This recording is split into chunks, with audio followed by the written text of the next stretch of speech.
যেদিন মেয়েটি বিয়ে করে ঢুকলো তার স্বামীর বাড়িতে, সেদিনই সে বুঝতে পারলো কিছু একটা অস্বাভাবিক। তার স্বামী দেশের নামকরা ব্যবসায়ী আরিয়ান রহমান। তার হাত গরম লোহার দাগে পুড়ে গেছে, চোখ লাল, ভয়ঙ্কর। কিন্তু আশ্চর্যজনকভাবে মেয়েটি নীলা একটুও ভয় পেল না, বরং ধীরে ধীরে এগিয়ে গিয়ে সে তার মুখে হাত রাখতে চাইল। হঠাৎই আরিয়ান পাগলের মতো আচরণ শুরু করলো। সে হঠাৎ নীলার গলা চেপে ধরলো। বাড়ির কাজের লোকরা ভয় পেয়ে দৌড়ে এলো, বডিগার্ড ডাকলো, কিন্তু নীলা থামিয়ে দিল সবাইকে, কারণ সে জানে এই মানুষটাকে শান্ত করতে পারবে শুধু সেই। কারণ নীলা আসলে পুনর্জন্ম নিয়েছে। আগের জীবনে সে রহস্যজনকভাবে মারা গিয়েছিল। সে ভাবতো তার স্বামী আরিয়ানই তাকে মেরেছে, কিন্তু মৃত্যুর পর তার আত্মা দেখেছিল ভয়ঙ্কর সত্য।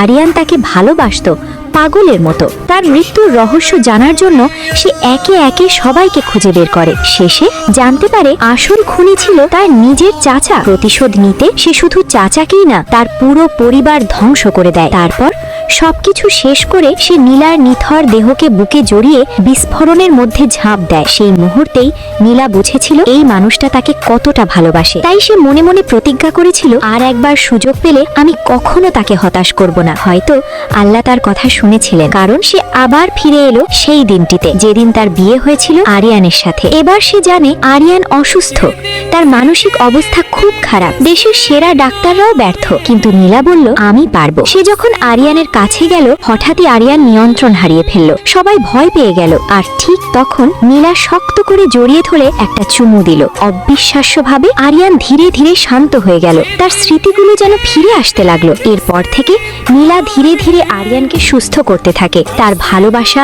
তার সাহস সবকিছু বদলে দিতে থাকে আরিয়ানকে। পরদিন আরিয়ান তাকে একটা গোল্ড কার্ড দিল, বলল তুমি যা খুশি কেন, তুমি এই বাড়ির রানী। নীলা গেল শপিং মলে, একটা দামি ড্রেস পছন্দ করলো, কিন্তু সেলস গার্ল তাকে অপমান করলো, বলল এই ড্রেস সবার জন্য না, কিনতে পারলে তবেই দেখুন। ঠিক তখনই তার পুরনো পরিচিত একজন এসে তাকে আরো অপমান করতে লাগলো, কিন্তু নীলা শান্ত ছিল। সে ধীরে ধীরে তার ব্যাগ থেকে বের করলো একটা গোল্ড কার্ড। সবাই অবাক, কারণ এটা সাধারণ কার্ড না, এটা আরিয়ান রহমানের স্পেশাল কার্ড। মুহূর্তেই বদলে গেল পরিস্থিতি। যারা তাকে অপমান করছিল তারা সবাই চুপ। নীলা হালকা হেসে বলল, সবাই সবকিছু ছুঁতে পারে না, কিন্তু আমি পারি। এভাবেই সে শুরু করলো তার নতুন জীবন, ভালোবাসা, প্রতিশোধ আর সত্যের লড়াই নিয়ে। এটাই ঠিক আছে, এটাই ছিল শুরু, শেষটা হবে আরো